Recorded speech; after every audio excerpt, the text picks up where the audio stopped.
Buenas noches, hermanos. Un gusto en saludarles.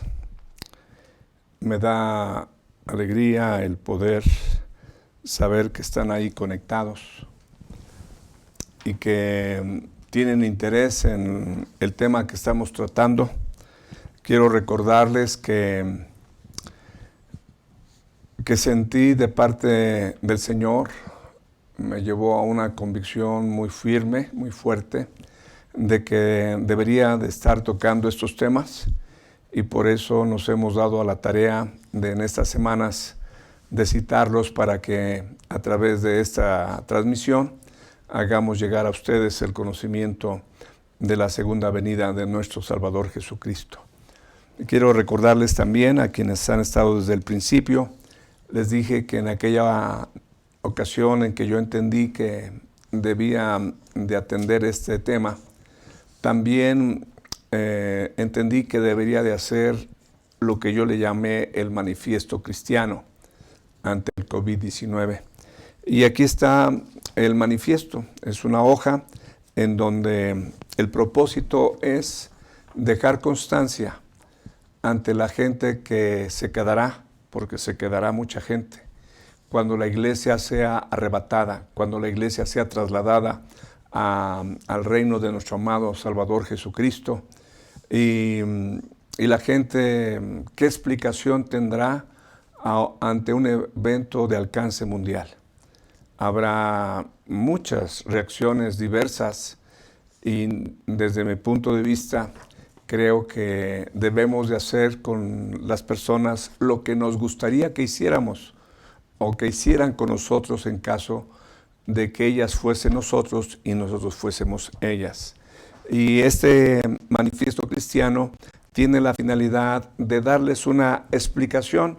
No hay mucho espacio, pero en este poco espacio que hay, les he tratado de transmitir lo que pudiera ocurrir, lo que va a ocurrir y cómo tendrían ellos que interpretarlo o conocer qué es lo que está pasando. Y yo entiendo que no es fácil para gente el leer una hoja así.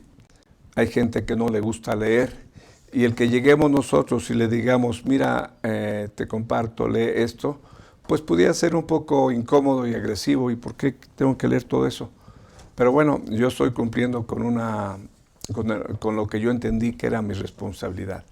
Si alguno de ustedes, al leer el manifiesto, que pueden encontrarlo en nuestra página web, en la sección de estudios bíblicos, allí en esa sección podrán ustedes encontrar este documento, y tal vez teniendo la idea de lo que se intenta transmitir, tal vez alguien que tenga habilidad de caricaturas, podía elaborar una pequeña historia en donde les hagan patente el mismo mensaje, la misma advertencia y la misma orientación. Si alguien de quienes me están escuchando, tiene esa habilidad de dibujar, esa disposición de cooperar, pues me gustaría que se pusiera en contacto conmigo y tal vez juntos pudiésemos preparar algo más atractivo que una simple hoja. Dejo esto ante ustedes por si acaso les es de interés lo que les acabo de compartir. Quisiera hacer una oración antes de comenzar. Vamos a pedirle al Señor su bendición. Recuerden que el Señor nos dice, y todo lo que hagáis, sea de palabra o de hecho, hacedlo en el nombre del Señor Jesús con acción de gracias. No es que queramos ser muy espirituales y tener a Dios en todo momento, aunque sí es nuestro deseo, amarlo y tenerlo en cuenta en todo instante, pero la razón por la que hacemos las cosas y las iniciamos con una oración es por lo que les acabo de decir. Todo lo que hagáis, sea de palabra o de hecho, hacedlo en el nombre del Señor Jesús, dando gracias a Dios Padre por medio de Él. Padre, gracias en esta hora por permitirnos comenzar esta transmisión. Pedimos tu dirección para todo lo que vamos a hacer acá. A David, que está ahí con la cámara, y con todo lo que tiene que ver para la transmisión, a Ileana que le asiste también. Y en mi caso, Señor, dame entendimiento, sabiduría y luz, inteligencia para poder compartir con quienes estén escuchando lo que es el tema de esta noche. Y a ellos también dales entendimiento, dales comprensión de lo que estaremos tocando. Es un tema de enorme importancia y quiero rogar tu ayuda tanto para ellos como para mí. En el santo nombre de Jesús. Amén. El acercarnos a considerar la segunda venida de nuestro Señor Jesucristo, pues yo entiendo que no es un tema fácil. No es un tema fácil. ¿Por qué no es fácil? Primero, porque hablan del tema, cuando menos, Isaías, Jeremías, Ezequiel, Daniel, David, el rey, Zacarías, Miqueas, Jesús, Pablo, Pedro, Juan. Cuando menos 11 personas hablan acerca del tema. Y hablan del tema partiendo de muy diversos orígenes. Y entonces hay demasiado material para tratar de armonizarlo. Y yo entiendo que no toda la gente que me escuche estaría de acuerdo con lo que es mi acercamiento. Pero bueno, pues allá ellos, y yo también soy responsable de lo que estoy compartiendo. Entonces, yo creo que estamos considerando un tema que también, estamos considerando un acontecimiento que también tendrá la capacidad de dividir la historia en dos partes. AC y DC habla de antes de Cristo y después de Cristo.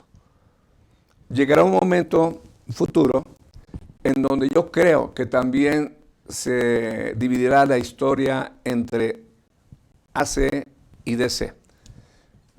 Antes de Cristo y después de Cristo en cuanto a su primera venida, y antes de Cristo y después de Cristo en cuanto a su segunda venida. Aquí en el pizarrón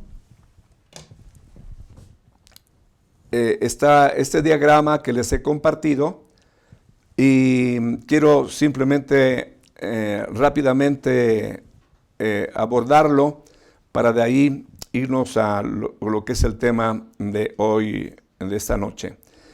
Les comenté que en el Antiguo Testamento, la humanidad se dividía en dos partes, Israel por un lado y todas las naciones gentiles por otro lado. En esa condición, el Señor Jesucristo hace su aparición aquí en el mundo. Juan 1:14 es un pasaje que es de singular importancia porque dice: y aquel verbo fue hecho carne y habitó entre nosotros. Y dice el escritor, y vimos su gloria, gloria como la del unigénito, lleno de gracia y de verdad.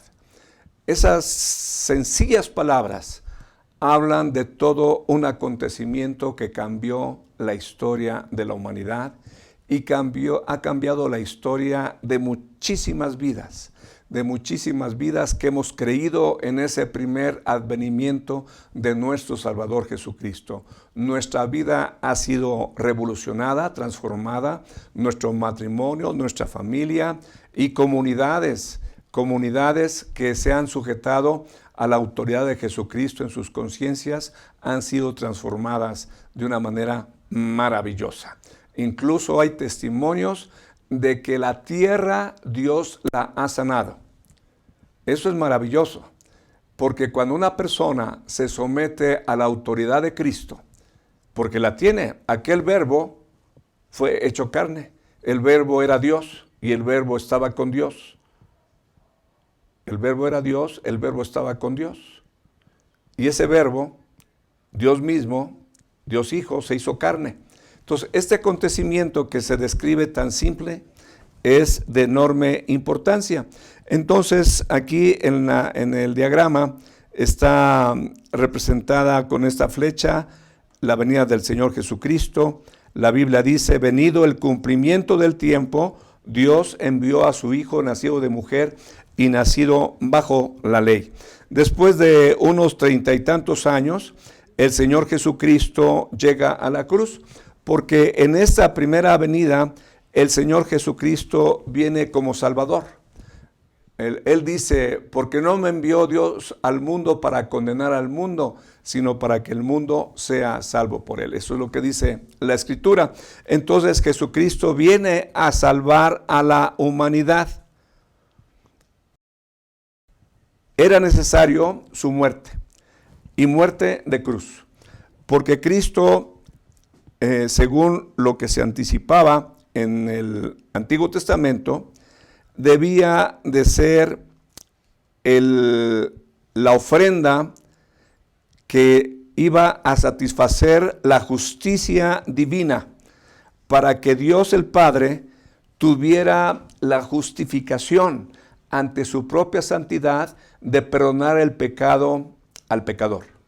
¿Cómo es que el Padre iba a perdonar tus pecados y los míos? ¿En base a qué? Simplemente porque Dios quiere y está bien, así como tú y yo perdonamos a nuestros hijos.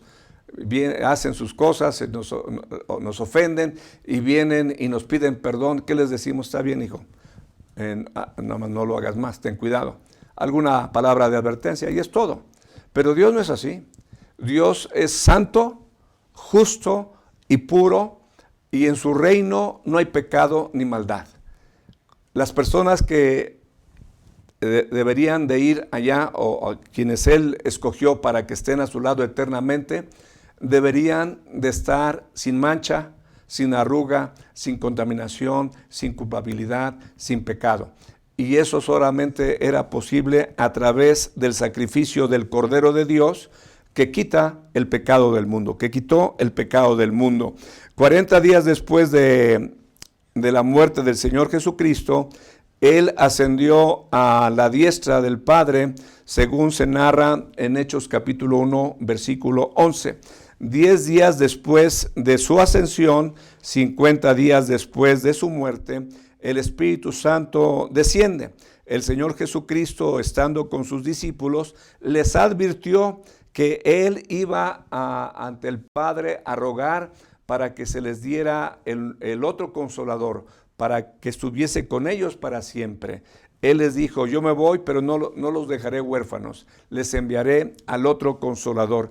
Y cuando el Espíritu Santo desciende a la tierra, se forma un nuevo grupo, una nueva agrupación, una agrupación espiritual que se llama la iglesia.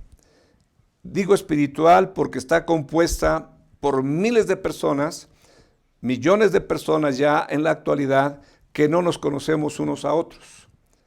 Es un organismo viviente, es un organismo espiritual, aunque los seres que la integramos somos personas físicas. Pero esta unión, este cuerpo, es un cuerpo espiritual, y entonces la humanidad, a partir del descenso del Espíritu Santo, ya está formado por 3 grupos, ya no es 2, son 3, Iglesia, Israel y naciones. Cuando venga el Señor Jesucristo, cuando estamos hablando de la segunda venida de Cristo, tenemos que considerar que hay 2 eventos distintos, 2 etapas, 2 fases del mismo acontecimiento, que es la segunda venida de Cristo. Y en este evento es cuando el Señor Jesucristo viene por su iglesia y viene con sus santos. Dice en primera de Tesalonicenses 4 que el Padre traerá con Jesús a los que durmieron con Él. Eso significa que todas las personas que están al lado de Jesucristo desde que se inició la era de la iglesia, esas personas están allá. Por ejemplo, Esteban, el primer mártir cristiano. Después Jacobo, el hermano de Juan que mataron. Y así cada uno de ellos fueron integrando este grupo que se fue por medio de la muerte, fue yéndose al reino de nuestro amado Salvador Jesucristo. Se fue a estar con Cristo. Todas esas personas que están con el Señor Jesucristo, el Padre las traerá juntamente con Jesús en este evento. En este evento las traerá. Entonces, esta etapa del Señor Jesucristo viene por su iglesia. Y entonces la humanidad vuelve a quedar como estaba acá. Israel y naciones, Israel y naciones. La iglesia ya no forma parte de esta etapa de la que hablamos el jueves pasado. Ahorita, cuando estamos hablando de la segunda venida de Cristo, de acuerdo a Mateo, entonces estamos hablando propiamente de este evento, no de este evento. En este evento Jesucristo viene con sus santos por su iglesia. En este evento viene Jesucristo con sus ángeles a establecer su reino. Son dos eventos diferentes. De este evento se habla aquí en el Antiguo Testamento. De este evento no se habla en el Antiguo Testamento. Es algo totalmente desconocido para los escritores del Antiguo Testamento. El apóstol Pablo dice que esto es un misterio, que la iglesia iba a ser formada por israelitas que creyeran en Jesucristo y por naciones que creyeran en Jesucristo. La iglesia iba a ser conformada por esos dos tipos de personas, judíos creyentes y gentiles creyentes en Jesucristo, formando la iglesia. Así que en esta noche vamos a considerar este evento. Nuestra atención va a estar en esta segunda fase de la segunda venida, cuando Cristo viene con sus ángeles a juzgar a las naciones y a establecer su reinado aquí en la tierra. Y la humanidad, después que venga Jesucristo, también estará compuesta por Israel y por las naciones. Ahora, vamos a Mateo capítulo 24. Dice lo siguiente, Mateo capítulo 24, leo desde el versículo 1. Dice así: cuando Jesús salió del templo y se iba, se acercaron sus discípulos para mostrarle los edificios del templo. Respondiendo él les dijo: ¿veis todo esto? De cierto os digo que no quedará aquí piedra sobre piedra que no sea derribada. Y estando sentado en el monte de los olivos, los discípulos se le acercaron aparte, diciendo: dinos, ¿cuándo serán estas cosas? ¿Y qué señal habrá de tu venida y del fin del siglo? Mateo capítulo 24 y Mateo capítulo 25 se conoce como el sermón del monte de los olivos. ¿Por qué está diciendo ahí que sentado en el monte de los olivos? De ahí se desprende la idea, la identificación del mensaje, el sermón del monte de los olivos. Y hay tres preguntas que los apóstoles le hacen al Señor Jesucristo en el versículo 3. Y estando él sentado en el monte de los olivos, los discípulos se le acercaron aparte diciendo: dinos, tres preguntas. ¿Cuándo serán estas cosas? ¿Qué señal habrá de tu venida? ¿Qué señal habrá del fin del siglo? Tres preguntas. La primera pregunta, ¿cuándo serán estas cosas?, se refiere a lo que acaba el Señor Jesucristo de mencionarles en el versículo 2, cuando dice: de cierto os digo que no quedará aquí piedra sobre piedra que no sea derribada. Esta pregunta es contestada propiamente en el Evangelio de Lucas. Lo que resta, lo que continúa del versículo 4 al fin del capítulo 25, tiene que ver con las dos preguntas posteriores. ¿Qué señal habrá de tu venida y qué señal habrá del fin del siglo? Pero al estar meditando sobre este versículo, creo que también nosotros podemos hacernos tres preguntas. La primera pregunta es, ¿desde cuándo el Señor Jesús comenzó a enseñar a sus discípulos acerca de su segunda venida? La segunda pregunta, ¿en qué momento les informó de su segunda venida? Y la tercera, ¿qué fue lo que les anticipó que sucedería en su segunda venida?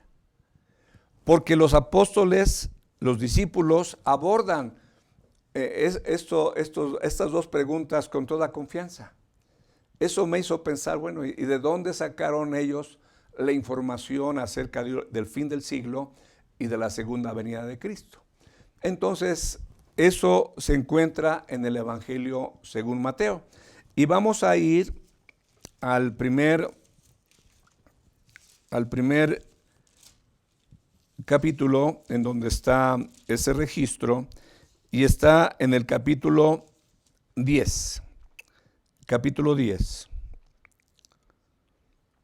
En el capítulo 10, como ustedes pueden ver, comienza los rótulos que tienen los párrafos del capítulo, comienza con la elección de los 12. Y después de elegir a los 12 apóstoles, dice aquí en el versículo 5 del capítulo 10, a los 12 envió Jesús y les dio instrucciones diciendo. Y entonces, capítulo 10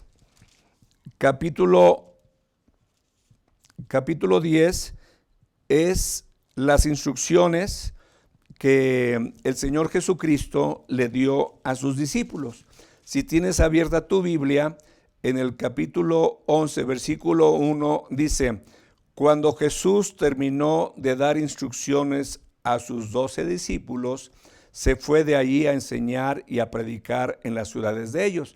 Así que el capítulo 10 contiene las instrucciones primarias que el Señor Jesucristo le da a sus discípulos cuando los envía a predicar, a liberar y a sanar. Y en el versículo 16 dice lo siguiente: he aquí, yo os envío como a ovejas en medio de lobos. Sed pues prudentes como serpientes y sencillos como palomas. Y guardaos de los hombres. Guardaos de los hombres, porque os entregarán a los concilios y en sus sinagogas os azotarán. Y aún ante gobernadores y reyes seréis llevados por causa de mí, para testimonio a ellos y a los gentiles. Mas cuando os entreguen, no os preocupéis por cómo o qué hablaréis, porque en aquella hora os será dado lo que habéis de hablar. Porque no sois vosotros los que habláis, sino el Espíritu de vuestro Padre que habla en vosotros. El hermano entregará a la muerte al hermano, y el padre al hijo. Los hijos se levantarán contra los padres y los harán morir. Seréis aborrecidos de todos por causa de mi nombre, mas el que persevere hasta el fin, ese será salvo. Cuando os persigan en esta ciudad, huid a la otra, porque de cierto os digo que no acabaréis de recorrer todas las ciudades de Israel antes que venga el Hijo del Hombre. El discípulo no es más que su maestro, ni el siervo más que su señor. Hasta ahí la lectura. Miren en el versículo, dice 23, cuando os persigan en esta ciudad, huid a la otra, porque de cierto os digo que no acabaréis de recorrer todas las ciudades de Israel antes que venga el Hijo del Hombre. Entonces, desde este capítulo 10, ya el Señor Jesucristo comienza a decirles a sus discípulos hablarles de su segunda venida y de las cosas que ocurrirían cuando Él llegara, cuando Él regresara. Y por lo que podemos, si ponemos atención a lo que estamos leyendo, dice en el versículo 20, porque no sois vosotros los que habláis, sino el Espíritu de vuestro Padre que habla en vosotros. Esto que está aquí el Señor diciendo, tiene que ubicarse en una fecha muy posterior, porque en el momento en que están escuchando esto de parte de Jesucristo, los discípulos no tenían el Espíritu Santo. El Espíritu Santo vino hasta después en Hechos capítulo 2. Y aquí les está diciendo que cuando ellos estén presentes en esta persecución, en las sinagogas, ante concilios, ante los reyes, no deben de preocuparse, porque el Espíritu Santo pondrá en ellos las palabras que requieren decir. Entonces, de aquí está hablando de otra condición espiritual, porque los discípulos que estaban escuchando no tenían en ellos el Espíritu Santo. Eso ocurrió hasta Hechos capítulo 2. Y también en el versículo 23, cuando os persigan en esta ciudad, huid a la otra, porque os digo que no acabaréis de recorrer todas las ciudades de Israel antes que venga el Hijo del Hombre. Cuando el Señor Jesucristo estaba diciendo esas palabras, no había una nación que pudiera identificarse como Israel. No había. No había un territorio geográfico al que se le pudiera denominar Israel. Donde el Señor Jesucristo estuvo viviendo, se le llamó Judea. Entonces, ¿qué está aquí anticipando el Señor Jesucristo con esas palabras? Que llegaría un momento en que habría una nación, un territorio al que se le llamaría Israel. ¿Y eso cuándo ocurrió? En 1948. O sea, 1948 años tomó para que hubiese las condiciones para que se cumpliera la palabra del Señor. Mientras no hubiera una nación y un territorio al que se le llamara Israel, no se podía cumplir las palabras del Señor. El Señor Jesucristo no podría venir. Pero una vez que en 1948 las Naciones Unidas declararon que Israel era constituida nación ante el Concierto de las Naciones, se puso la plataforma para el cumplimiento de la segunda venida de Cristo. No fue inmediato, como lo podemos comprender. Ya Israel cumplió 70 años en 1918, el 18 de mayo, cumplió 70 años como nación. Entonces las cosas se han ido preparando. Ya el Espíritu Santo está presente en la iglesia, ya hay un territorio llamado Israel, ya hay una nación llamada Israel. Entonces esto que está diciendo aquí, no acabaréis de recorrer todas las ciudades de Israel antes que venga el Hijo del Hombre. No podía haber sido cumplido esto que estamos leyendo hasta lo que les acabo de mencionar del establecimiento de Israel. Ahora, lo que quiero hacer al estar leyendo esos pasajes en donde el Señor Jesucristo les anticipa a sus discípulos acerca de la segunda venida, de su segunda venida, y acerca del fin del siglo, porque eso es lo que a él le preguntan. Dinos qué señales habrá de tu venida y del fin del siglo. Aquí es la primera mención en Mateo capítulo 10, y entonces podemos hacer una serie de enunciados que podemos extraer de Mateo capítulo 10, 16 al 23. Primero está la exhortación a la prudencia y a la sencillez. Está la advertencia de que sus discípulos sufrirán persecución y sufrimiento. Está la advertencia de que comparecerán ante autoridades civiles. Número 4, está aquí anticipado el apoyo que el Espíritu Santo dará a los cristianos, a los perseguidos, ante las autoridades civiles. Está presente la división familiar por causa del aborrecimiento a los cristianos. Está presente la exhortación a la perseverancia de los cristianos y está también la anticipación del surgimiento de una nación llamada Israel y se hace alusión a la segunda venida del Hijo del Hombre. Entonces, esto estaba en la mente de los discípulos cuando le preguntaron, dinos qué señal habrá de tu venida. Ya se los habías anticipado desde el capítulo 10, cuando los comisionó a llevar el evangelio del reino a los lugares circunvecinos. Ahora vamos a Mateo capítulo 13, versículo 24 al 30. El capítulo 13 de Mateo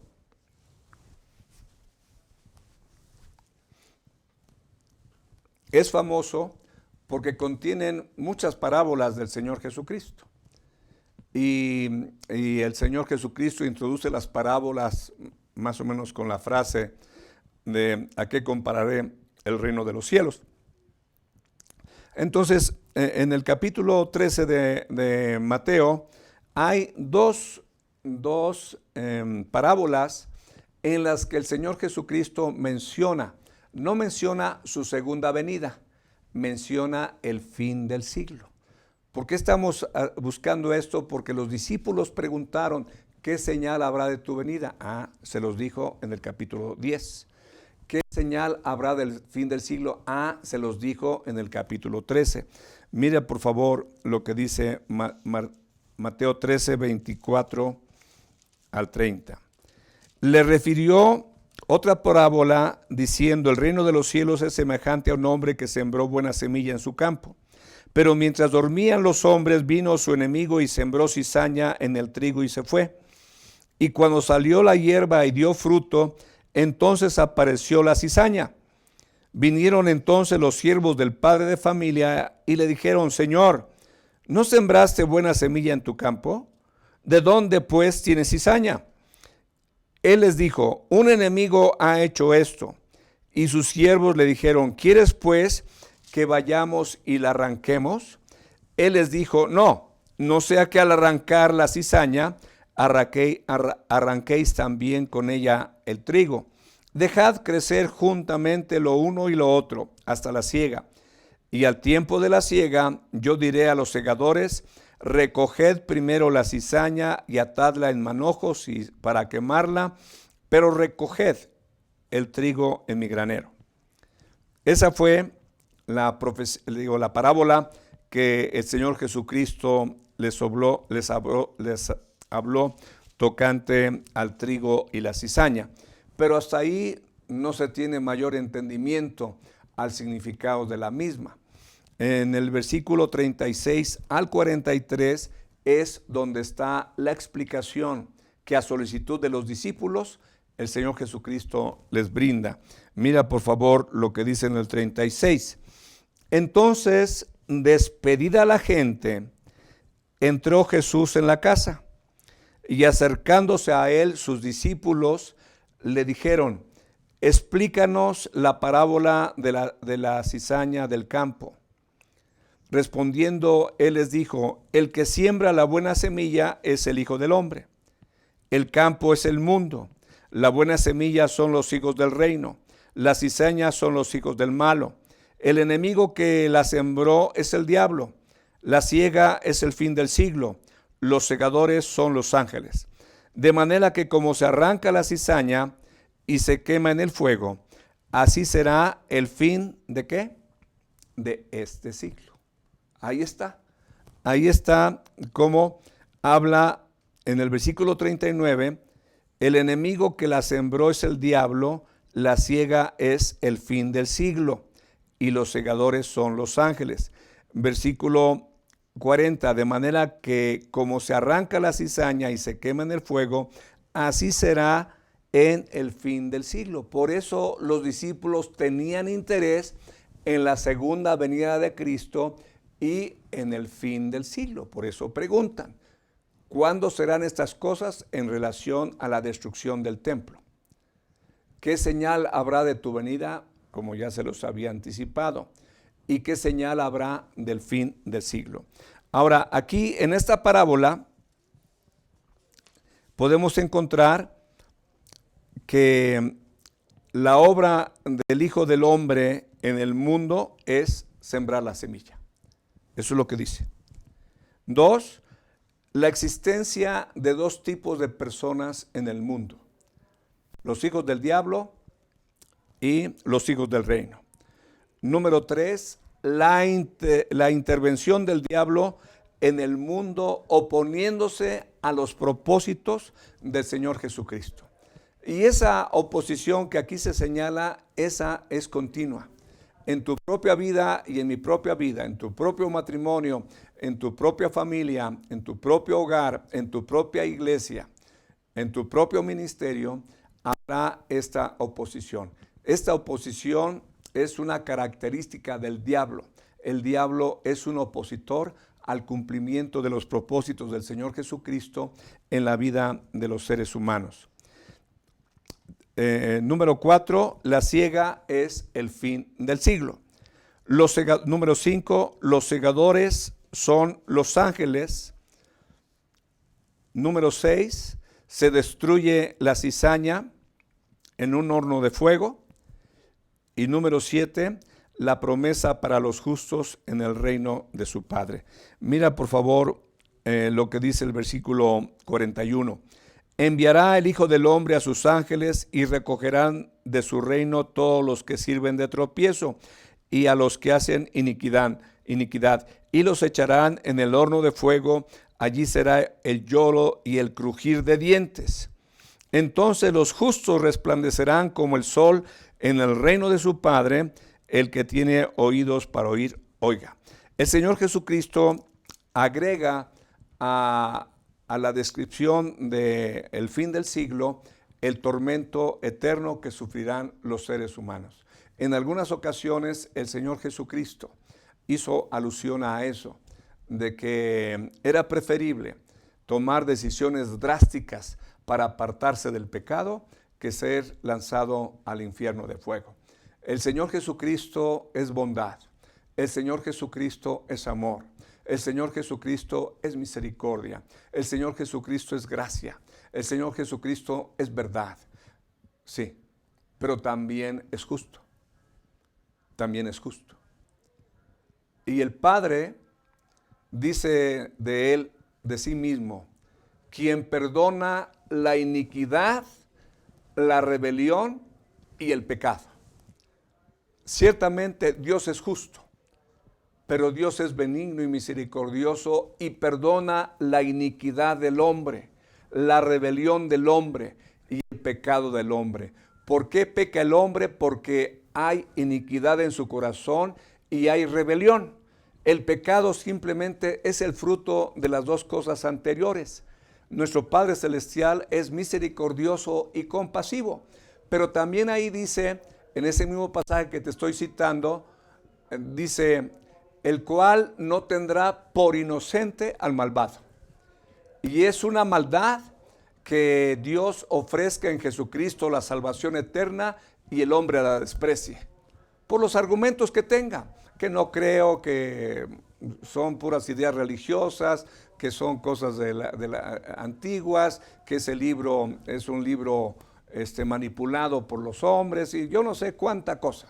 Pero el caso es que nuestro Dios está dispuesto a perdonar la igualdad, la rebelión y el pecado, para que el ser humano no vaya a donde tiene que ir por causa de la maldad. En Juan capítulo 3:16 dice, porque de tal manera amó Dios al mundo, que ha dado a su Hijo unigénito, para que todo aquel que en él cree no se pierda, mas tenga vida eterna. Porque no envió Dios a su Hijo al mundo para condenar al mundo, sino para que el mundo sea salvo por él. Y esta es la condenación, que los hombres amaron más las tinieblas que la luz, porque sus obras eran malas.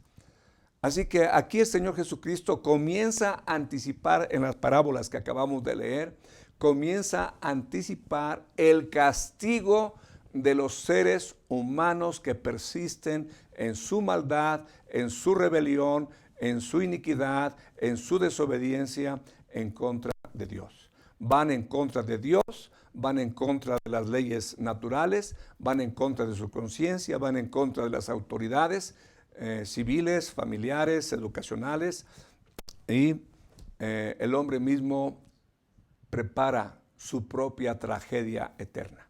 No es Dios, no es Dios. Dios no prepara esa tragedia eterna. Es el hombre con su desobediencia, iniquidad y pecado que se orilla a ese tipo de castigo. La siguiente cita donde aparece la palabra fin del siglo está en ese mismo capítulo 13, versículo 47 al 50. Dice ahí el pasaje, la parábola es la parábola de la red, titulada de esa manera. Asimismo, el reino de los cielos es semejante a una red que, echada en el mar, recoge toda clase de peces, y una vez llena, la sacan a la orilla, y sentados recogen lo bueno en cestas, y lo malo echan fuera. Así será al fin del siglo. Saldrán los ángeles y apartarán los malos de entre los justos, y los echarán en el horno de fuego. Allí será el lloro y el crujir de dientes. Vuelve el Señor Jesucristo a mencionar el fin del siglo. Y entonces aquí se nos está diciendo que la red de los pescadores recoge muchas peces, que los pescados sacados por la red se seleccionan entre buenos y malos, y los malos se conservan, los buenos se conservan, los malos se desechan. Y así será igual al fin del siglo.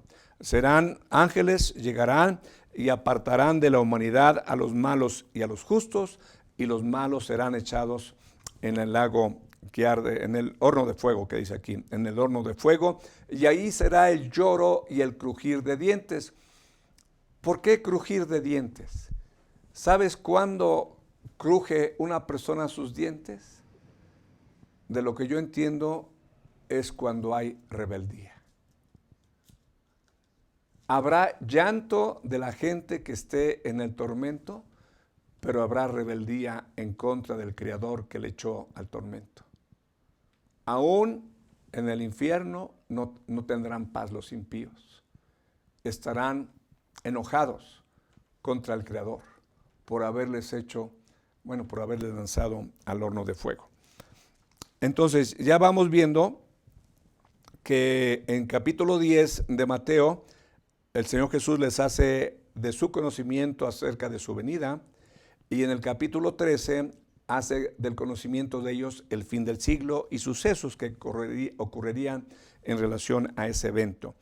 Luego, también el Señor Jesucristo les da a conocer que Él vendrá cuando le dice a sus discípulos de que Él tiene que padecer, tiene que ser muerto y tiene que resucitar. Miren lo que dice en Mateo 16, 24 al 28. Mateo 16, 24 al 28. Dice así el pasaje. Entonces Jesús dijo a sus discípulos: si alguno quiere venir en pos de mí, niéguese a sí mismo, tome su cruz y sígame. Porque todo el que quiera salvar su vida la perderá, y todo el que pierda su vida por causa de mí la hallará. Porque ¿qué aprovechará el hombre si ganare todo el mundo y perdiere su alma? ¿O qué recompensa dará el hombre por su alma? Porque, fíjate, aquí es donde viene la venida del Señor, su acercamiento. Porque el Hijo del Hombre vendrá en la gloria de su Padre con sus ángeles, y entonces pagará cada uno conforme a sus obras. De cierto os digo que hay algunos de los que están aquí que no gustarán la muerte hasta que hayan visto al Hijo del Hombre viniendo en su reino. Aquí, en el versículo 27, el Señor Jesucristo habla de algunos otros elementos en cuanto a su venida, porque el Hijo del Hombre vendrá en la gloria de su Padre con sus ángeles, y entonces pagará a cada uno conforme a sus obras. Entonces se destaca el hecho de que en su segunda venida vendrá en la gloria de su Padre. Se destaca el hecho de que en su segunda venida vendrá con sus ángeles acompañándole, y también se destaca que en su segunda venida pagará a cada uno conforme a sus obras. Habrá retribución de lo que ha hecho la persona mientras estaba aquí en la tierra. Y en el versículo 28, miren lo que dice: de cierto os digo que hay algunos de los que están aquí que no gustarán la muerte hasta que hayan visto al Hijo del Hombre viniendo en su reino. Entonces está aquí hablando de la venida del Señor Jesucristo, de su venida, y está dando un dato importante, que de los que estaban escuchando esas palabras, algunos de ellos, iban a ver al Hijo del Hombre viniendo en su reino. Y después de estas declaraciones, capítulo 17, versículo 1, dice: 6 días después Jesús tomó a Pedro, a Jacobo y a Juan su hermano, y los llevó aparte a un monte alto, y se transfiguró delante de ellos, y resplandeció su rostro como el sol, y sus vestidos se hicieron blancos como la luz. Y he aquí les aparecieron Moisés y Elías hablando con él. Entonces Pedro dijo a Jesús: Señor, bueno es para nosotros que estemos aquí. Si quieres, hagamos aquí 3 enramadas, una para ti, otra para Moisés y otra para Elías. Mientras él aún hablaba, una nube de luz los cubrió, y he aquí una voz desde la nube que decía: Este es mi Hijo amado, en quien tengo complacencia, a él oíd. Aquí está una ilustración anticipada de lo que será la venida del Hijo del Hombre. Eso es lo que les dijo en el versículo 28. De los que están aquí no gustarán hasta que vean al Hijo del Hombre viniendo en su reino. Aquí está. En la transfiguración, ahí está la manifestación de la deidad del Señor Jesucristo. Porque Jesucristo, el Verbo, se hizo carne. Dios mismo hecho carne. Entonces, en ese momento, el Señor permite que su gloria interna resplandezca. Y por eso es que lo describen aquí como que se transfiguró delante de ellos. De tener una vestimenta humana tejida por alguna persona con alguna X apariencia, yo me imagino que toda arrugada, porque en aquel tiempo no había este tipo de ropa que no se arruga. Entonces, con esa vestimenta, una vez que se manifiesta la gloria, se transfigura. Y es otra cosa. Es otra cosa. Una cosa maravillosa, como dice aquí, que su rostro se volvió como el sol y sus vestimentas todas resplandecientes. Y aparecen ahí Moisés y Elías, anticipando a los discípulos que la venida del Señor Jesucristo iba a tener relación directa con la esperanza que tenía Moisés, con la esperanza que tenía Elías. Ya les dije la vez pasada que desde mi punto de vista, Elías y Moisés anticipan o prefiguran las dos maneras en que el ser humano puede dejar este mundo.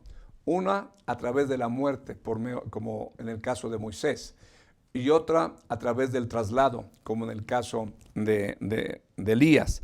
Entonces aquí en este capítulo, en este pasaje, vemos al Hijo del Hombre que vendrá en la gloria de su Padre, el Hijo del Hombre con sus...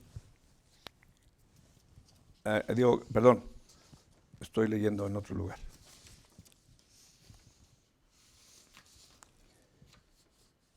Entonces el Señor se transfigura delante de sus discípulos y la voz del Padre, me faltaba tocar la voz del Padre, cuando dice, mientras él aún hablaba, una nube de luz los cubrió y he aquí una voz desde la nube que decía, este es mi Hijo amado, en quien tengo complacencia, a él oíd. La presencia de la gloria de nuestro Padre, ahí en ese lugar, a través de la nube, pero no era una nube común, sino era una nube de luz. Y nuestro Dios es luz. Dios es espíritu, Dios es amor y Dios es luz. Y ahí estaba presente nuestro Padre Celestial, a través de esa nube de luz. El Señor Jesucristo resplandeciendo su rostro como el sol y sus vestimentas de una manera grandiosa. Ahí estaban dos personajes del Antiguo Testamento y estaban tres discípulos.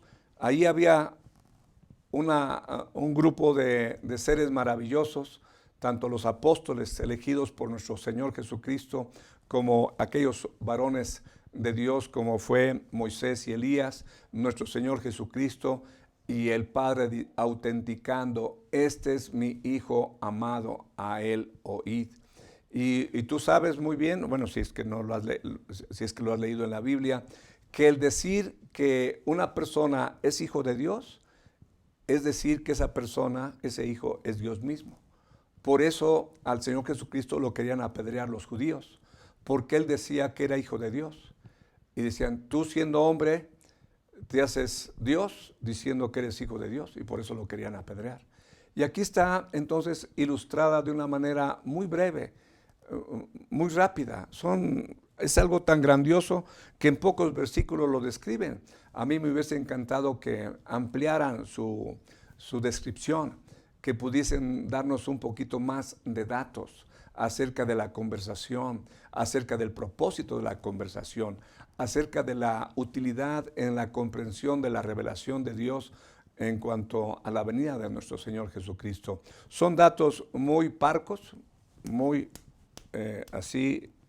claros. Se apareció el Padre, habló el Padre, esto es lo que dijo, esto es lo que sucedió, se fue Moisés, se fue Elías y vámonos, de regreso, rápido. Pero aquí está entonces el fundamento por el cual los apóstoles llegaron a preguntarle al Señor Jesucristo. Las preguntas que le hicieron al Señor Jesucristo no surgen de la nada. Él ya les había anticipado su venida y descrito algunas cosas que acontecerían. Les habló del fin del siglo y describió algunas cosas que sucederían en relación al fin del siglo. Entonces, cuando lo oyen decir, de cierto les digo que no quedará piedra sobre piedra, refiriéndose al templo majestuoso que Herodes el Grande había hermoseado para el pueblo judío, pues le preguntan, ¿cuándo serán estas cosas? La destrucción del templo y de Jerusalén. ¿Qué señal habrá de tu venida? ¿Y qué señal habrá del fin del siglo? ¿Por qué? Porque ya se los había anticipado.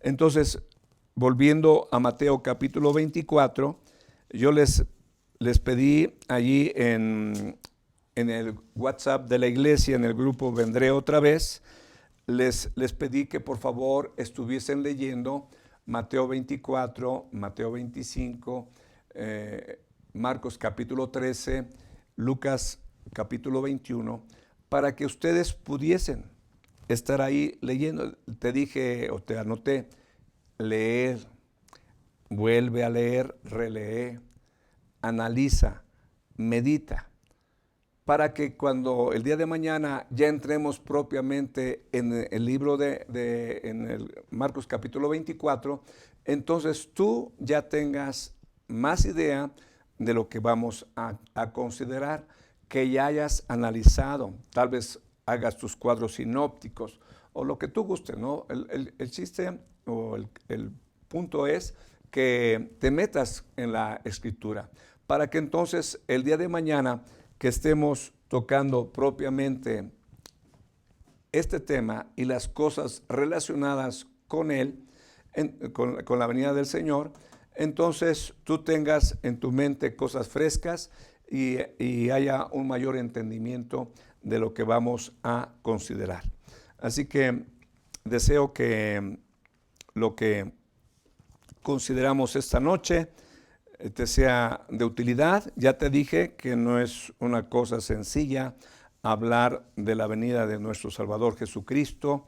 Son muchos datos, muy importantes todos, pertinentes para poder comprender un tema tan importante como este. Quisiera yo tener muchas palabras para poder hablar con toda propiedad de algo tan majestuoso como es el tema de la segunda venida del Señor Jesucristo, así como lo fue la primera venida.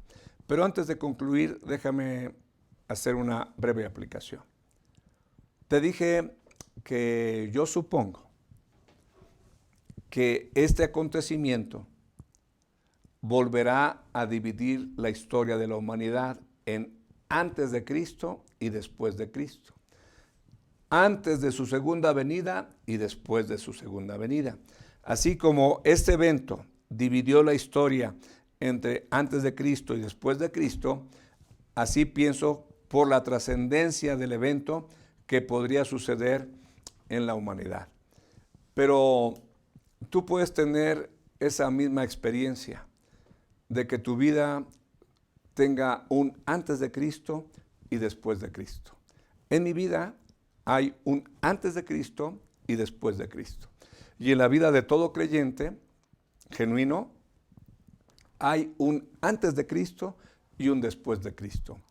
Antes de Cristo, cuando andaba yo en el mundo sin Cristo, sin Dios y sin esperanza, y después de Cristo, cuando ya camino en el mundo con Cristo, con Dios y con mi esperanza en el corazón.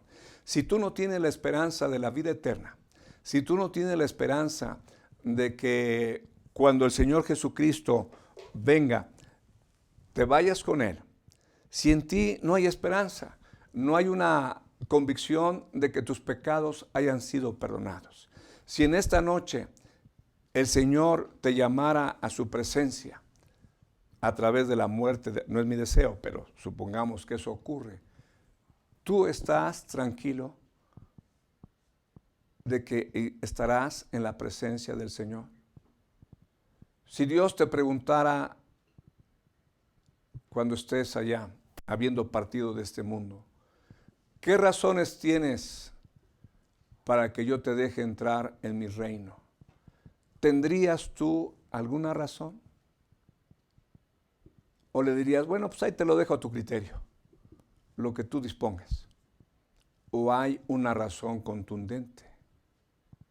Si Dios me preguntara a mí, yo tendría razones contundentes para decirle por qué razones creo que Él me debe de dejar entrar en su reino. Y no son asuntos que yo me haya inventado, sino son asuntos que están aquí en la Escritura. Aquí. De aquí es donde saco mi seguridad, de aquí saco mi fortaleza, de aquí saco mi certeza. Y yo no sé si tú tengas esa convicción, esa certeza de que tus pecados han sido perdonados. Cristo Jesús vino al mundo a morir por los pecadores.